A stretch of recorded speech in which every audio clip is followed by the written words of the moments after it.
We've got a list of cases here. Maybe we should start with, all of these are fairly modern cases. Let's start with the Vatican because, the Vatican, especially what came out in, what was it, Philadelphia? Let's look at that first because that was an astounding number of abuse cases, right? And I think this was one of the most shocking to a lot of people because it was so many, right? It was like 1,000 victims, 300 priests, in a 900-page report just in the Diocese of Philadelphia, Pennsylvania, excuse me. Okay, 900-page report, 300 priests across this entire 300 priests just in this diocese. That is insane. So remember, Roman Catholics will lie about this and say, "Oh, it's just the liberal media." No. It's not just the liberal media if the diocese is paying $3.5 million in lawsuits. Annual report, 4,000 adults filed 4,400 cases in 2019, covering the 2018 to 2019 report, or period. Now, yeah, it's true that some people could just be wanting to cash in, but just wanting to cash in doesn't guarantee that you're going to have payouts, right? And it doesn't guarantee that your cases are going to be, won, they're going to get convictions or whatever. So this CBS, let's see what this claims. The Vatican claims that since 2004, it has defrocked 848 priests and another 2,500 with lesser penalties in 3,400 cases since 2004. Now that's just what the Vatican claims. I mean, who knows what? There could be way more than that they didn't even. Now let's look at another diocese. Minors in Illinois, 1,900 according to mainstream media. So almost 2,000 in Illinois, and that's just two states. What we did Pittsburgh, which is Pennsylvania, and then we did Illinois, which I guess is Chicago. So that's just two states. Now, what a lot of these public cases don't go into is the other elements of what's going on in these circles that only pops up here and there. And you have to kind of dig to find this. That's why there was this pretty hefty book, hefty in the sense of like what it was dealing with, themes that came out. And I read it when it came out. So I was a trad cat when I read this. And it came out in 2000, I want to say 3. And it's William Kennedy's book, who is himself, I think, a trad cat. Lucifer's Lodge, or was a trad cat, Satanic Ritual Abuse in the Catholic Church. And this was the first book that I'm aware of that came out dealing with these cases from just a journalistic perspective. So he's not, this was not billed as a strict conspiracy text. As you can see, it's full of just mainline sources and sourcing. This is reprinted, by the way. This was out of print for about 15 years, and it is now reprinted. I don't know who's reprinted it, but it looks like it's some kind of like a homemade print.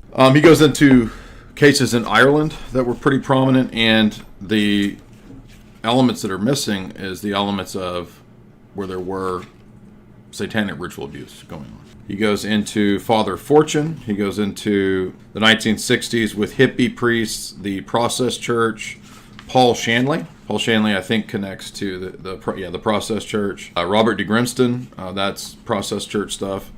Shanley helps to found NAMBLA. So here you got Novus Ordo priests involved in the founding of that. Now, they may have been defrocked, but they began as Novus Ordo priests. That gives you an insight into what was going on in the Novus Ordo in the 1960s and 70s. Littleton, Massachusetts. This is a priest called Bernard Lane. And this goes back, if you remember I think this is the Boston. Yeah, remember the Boston scandals of Cardinal, is it Bernard Law? This is huge stuff in the 2000s. And this is people who had connections to OTO, Crowley and stuff. There was a black room where abuse was done, which it wasn't an accident, it was a black room. It ended up being a ritual room. And this is some of the boys who discussed the situation with Father Bernard Lane, Roman Catholic priest for the Archdiocese of Boston. Lane operated the Alpha Omega as a joint project between Archdiocese of Boston and Massachusetts Department of Youth. So here you have the state-funded youth projects. Let's see if we can find this person. And remember, this is just one case that's an example. This is not a one-off. Church settled 6 lawsuits versus Bernard Lane. Ordained in 1960.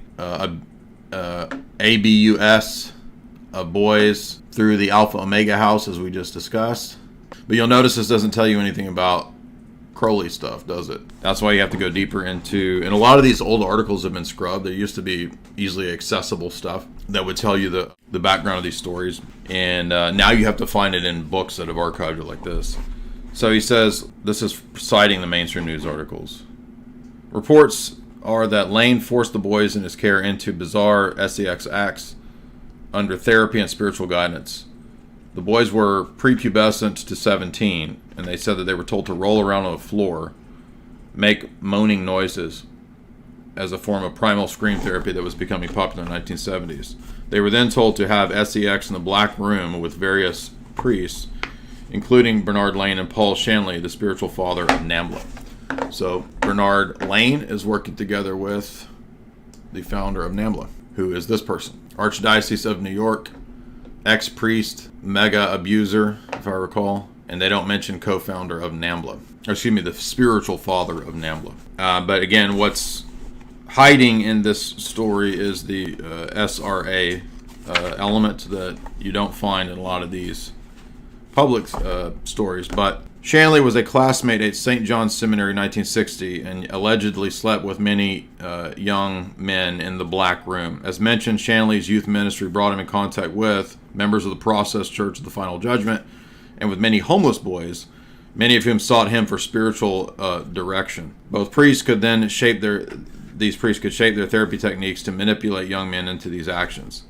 There are satanic elements, however, that go beyond just the SEX contact. Shanley and Lane may have borrowed their elements of this ritual stuff from de Grimston and incorporated this into their mystical SEX practices, which come from the Process Church. So, if you don't know, de Grimston was going to be a Novus Ordo priest, and I don't think he made it. He might have gotten ordained and left, or he left right before he was going to be ordained, but he ended up in the Crowley circles, and he becomes kind of the daddy of the Process Church of the Final Judgment. And that's, if you don't know, instrumental in the Charles Manson stuff. So this is what we're talking about. These are this is who the Roman Catholic Church would just move around to various dioceses. This is who they're protecting.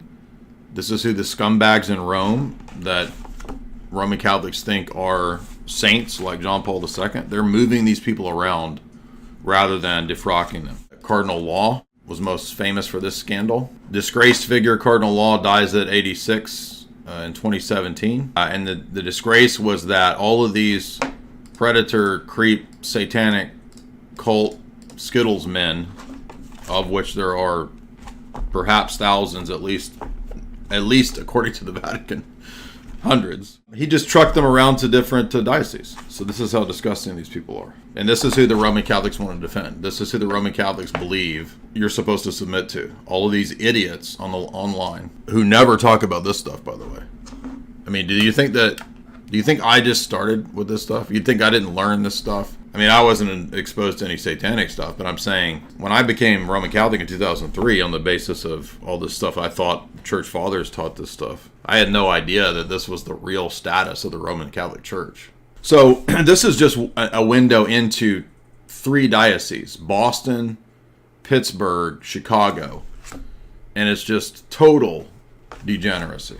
I mean, you're talking about Satanists, you're talking about the founding of NAMBLA, you're talking about absolute just lunatics. And this is what 22-year-old idiots on the internet are trying to convince you to join. Anyway, the book goes on to discuss, this is just a window into a few cases. We're going to move on, but the book goes on to discuss other cases. Geoghegan, he's one of the most famous, the outright Satanist. He was one of the more infamous characters, John Geoghegan. And he was put to, let's just say that when he went to prison, the other inmates didn't treat him very well. So you know what happens when inmates get a hold of pedo priests, right? But what a lot of these articles don't tell you is that Geoghegan was a practicing satanic ritual magician. So you have to go about 30 entries in. They called him Satan and Lucifer. Crime Magazine. So you have to go all the way down to Crime Magazine before you get any mention of the satanic stuff. But it's in the in this book, which you can get to. So the book references all the old articles that have basically been hidden away. And memory hold. So let's see, any more cases that stand out here? Cardinal Mahoney, another one of these evil cardinals that seems to be a Skittle Satanist, covering up all of these degenerates. So anyway, so there's Lucifer's Lodge. You can go find. There was another case that came out way after all this stuff. Let's see if I can find that one. This was in the BBC. So you'll notice none of the satanic ritual abuse stuff comes up anymore. So they have basically memory hold all of that. Now here's one about nuns. Did you see the nun story that came out recently? This was hundreds of nuns involved in stuff that you can't even imagine.